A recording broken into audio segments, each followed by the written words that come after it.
PE ratio एक ऐसा tool जो आपको अंडर वैल्यूड स्टॉक्स ढूंढने में सबसे ज्यादा हेल्प करता है, गिवन दैट आप उसे सही से यूज कर रहे हो। In this video let's understand PE ratio क्या होता है थ्रू अ सिंपल एग्जांपल, और फिर हम उस कंसेप्ट को स्टॉक मार्केट में अप्लाई करेंगे to get the practical understanding. Consider this example. एक एरिया में दो शॉप्स हैं, दोनों बहुत अच्छी चलती हैं और प्रॉफिटेबल हैं। दोनों शॉप्स हर महीने एक लाख रुपए का प्रॉफिट बनाती हैं। अब आप सोचते हो कि चलो यार, ये एक एस्टैब्लिश्ड बिजनेस है, इसमें से एक दुकान खरीद लेता हूँ, घर बैठे महीने के 1 लाख कमा लूंगा। तो आप जाते हो दोनों शॉप्स पे और उनसे बोलते हो कि मुझे आपका बिजनेस खरीदना है, आप कितने में बेचोगे। पहली शॉप का ओनर आपको प्राइस देता है 30 लाख और दूसरा बोलता है कि भाई मैं तो अपनी शॉप को कम से कम 40 लाख में बेचूंगा। अब यहाँ सीधी सी बात है कि आप 30 लाख वाली दुकान खरीदोगे क्योंकि उसमें आपको कम इन्वेस्टमेंट में ज्यादा अर्निंग मिल रही है। बस यही कंसेप्ट होता है पीई रेशो का। तो चलो दोनों शॉप्स का पीई रेशो निकालते हैं और इसको और अच्छे से समझते हैं। तो हमें करना क्या है, हमें प्राइस को डिवाइड करना है अर्निंग से। यहाँ हम 1 साल की अर्निंग की बात करेंगे। पहली शॉप की प्राइस थी 30 लाख और अर्निंग 12 लाख, मतलब अगर आप 30 लाख लगाओगे तो साल के 12 लाख कमाओगे। अब इस प्राइस को अर्निंग से डिवाइड कर दोगे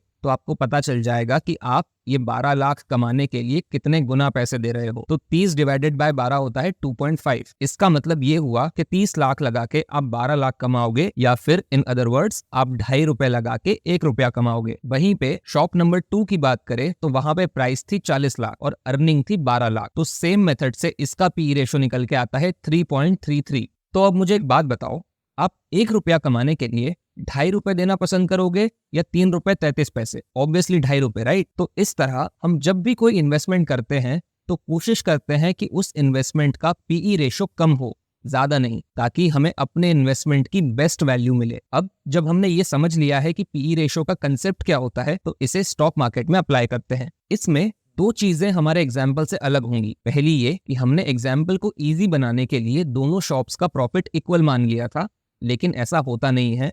सो इस एग्जाम्पल में हम थोड़ी प्रैक्टिकल बात करेंगे। दूसरी ये कि स्टॉक मार्केट में एक कंपनी के कई ओनर होते हैं, मतलब कि शेयर होल्डर्स। तो यहाँ पर हम एक शेयर के प्राइस की बात करेंगे अर्निंग पर शेयर के अगेंस्ट। तो शेयर प्राइस तो स्ट्रेट फॉरवर्ड है, जो स्टॉक मार्केट में उस शेयर का प्राइस चल रहा है। अर्निंग पर शेयर क्या होता है, अगर ये नहीं पता है या समझ नहीं आया है तो वीडियो पॉज करके ये एग्जाम्पल पढ़ लो, समझ आ जाएगा। नाउ देन, दो स्टॉक्स हैं, स्टॉक ए और स्टॉक बी। स्टॉक ए का प्राइस है 350 रुपए और बी का प्राइस है 230 रुपए।